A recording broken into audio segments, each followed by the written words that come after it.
We're up to a handful of followers, so we'll let everybody join in again. But in case this gets posted after the fact, it's Steve live from Bend, Oregon, from the Clear Direct hangar. Got the backcountry bogey. Craig Catto is here, explaining to folks who have flown in from all over the state to show how to set the Catto blade and just talk performance and check out the new prototype Catto cruise prop for the Rans S21, which has a huge speed envelope. Is it a STOL aircraft? Is it designed for STOL? No. I mean, Mike turned this Rans into a STOL machine that he competes, STOL drag and STOL events. I don't know if he STOL dragged it, but STOL events, he's got slats for it, so a little bit more. And then monster shocks, Acme Aero shocks on it. Good years. They look to be about 26s or so, but yeah, the slats are the amazing thing. He's got the Aerosport Products wingtips as well. Then we've got an RV in from Salem. That's Peter's. But anyway, they're putting on the 84-inch now, explaining and I'm going to produce a full long form up on YouTube. So if you're interested in Catto props as far as performance and how to install them, we're going to have a nicely produced video. All right, we're talking spinner now. Can I hold that real quick before you put it on? So these are made with a two-piece mold. So the fabric's put in the mold. There's between the outside and inside mold is only between a 45 thousandths and a 65 thousandths gap. And it takes about 120 psi to push the resin through. And this makes it structurally just so much more rigid You have to have a front bulkhead. Yeah. You have to. Yeah. If you don't have a front bulkhead, and things start to go out of plane, it's never going to come back into plane. It'll just progressively get worse. So when somebody orders a system from you, a propeller, presumably a hub, a backplate, has that all been assembled? It has drilled, been. cut, Yep. and you have already. These are mounted. We have a lathe specifically for fitting spinners.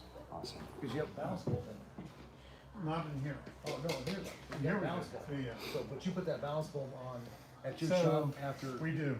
Yeah. So when you balance the prop, Yeah. here's horizontal. So this blade is in balance with this blade. Now, in a fixed pitch prop, when we do the vertical balance, turn it vertically, here, now the left half of the blade has to balance with the right half. So in a standard fixed pitch prop, on the hub, we drill a hole into the wood, for the composite, and we pound lead to bring it in balance vertically. Oh, interesting. But we don't have any way of balancing this vertically. There's nothing to, you could stack washers over here or something. Oh, you could But- do something here maybe or not. So that's why we have this weight right there. Yeah, okay. But just to follow up on that question, it was a great question. So you jig this up in your shop and balance it in your shop. That's pretty impressive. Yeah. So every system, if I'm buying an 84-inch prop system from you with this hub and spinner, you It's totally been pre-assembled. pre-assembled, spun. Balanced. Wow, Yeah. that's pretty cool. But the spinner's balanced to fit all the props. It's not gonna be a spinner for an 84 and a spinner for a 78, I would believe. Correct? Yeah, it's the same on. Yeah.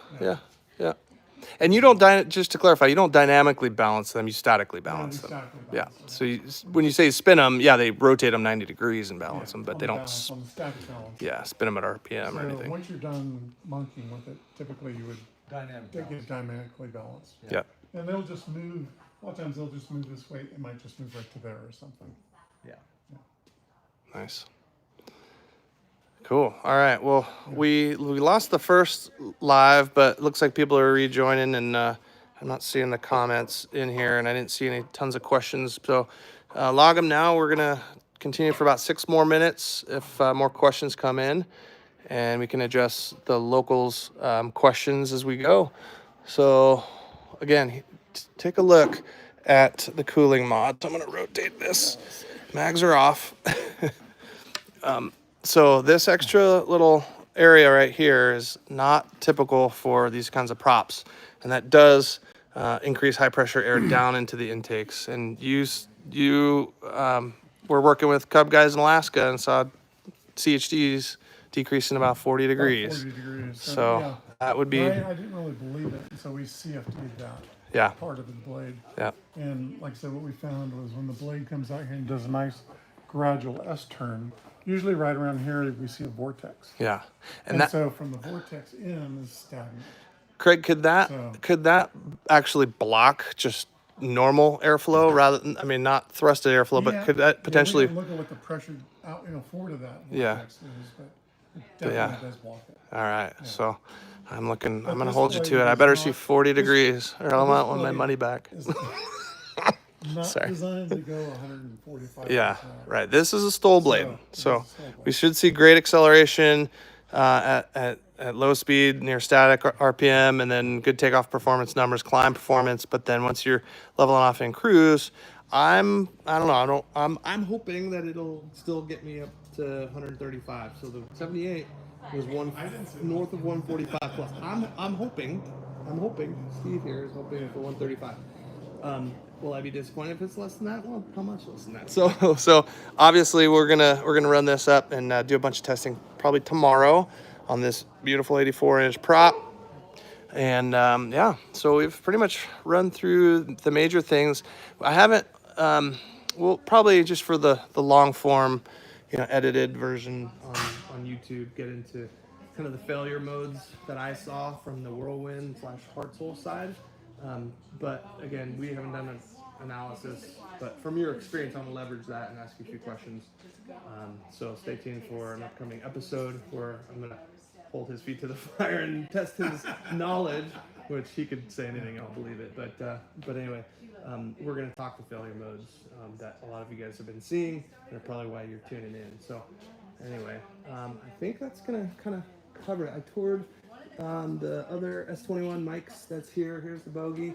We got some ladies with the dog Kobe there. Thanks for the local guys for coming out. We got Ryan from Flystow here in the hangar. I'll show you him here next. But he saw my video on the web app, flystow.net, and he reached out and he said they have 2 U.S. employees.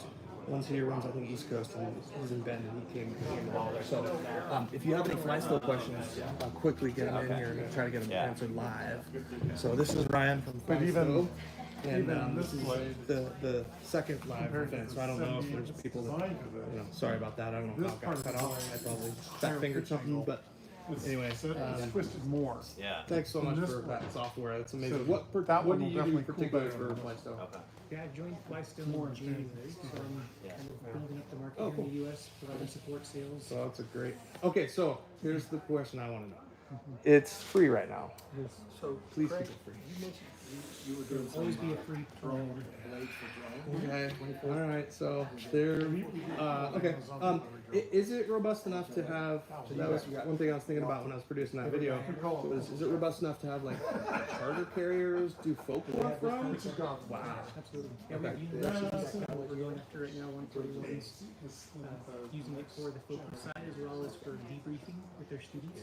The debriefing with students, I think, is just amazing. I mean, we had something similar in the F-15 that we could CMDP, Common Mission Debrief Program, that we could take the telemetry from the jet and show them, no kidding, this is what you were doing here. And it's amazing to have that straight out of just my Garmin. And if you don't have Garmin, what's the most common aftermarket? The Stratus, or that you've seen users use and upload? You can use a GBL50. You can also use your EFB, for flight, or pilot. All of that's recording. Yeah, for flight with your iPhone. So okay. There's an app that was developed called SensorLog, which is you can download from the App Store. I think it's $3. It's not made by Flystow, but it records up to 50 hertz of data from every sensor that's in your iPhone. You just throw that into 1 hertz is like barely doing it. It's good, but I would like more data rate. So we were trying out this device called Draggy, D-R-A-G-Y, and it's meant for like drag racing, and it's actually mounted in the bogey right now, and it records up to like 25 hertz, I believe. And are you compatible? I think it produces a CSV file, so you should be able to parse it. Okay, cool. All right, well, flystow.net, and again, not sponsored by either Catto or Flystow, just good people making great aviation products. So Is Flysto, is it just aviation, or do you have applications for other Formula One? No, just we're sticking to aviation at the moment. Cool. But we're finding like mechanics are using it for balancing props and troubleshooting every component. Awesome. That's great. Flysto.net. Okay.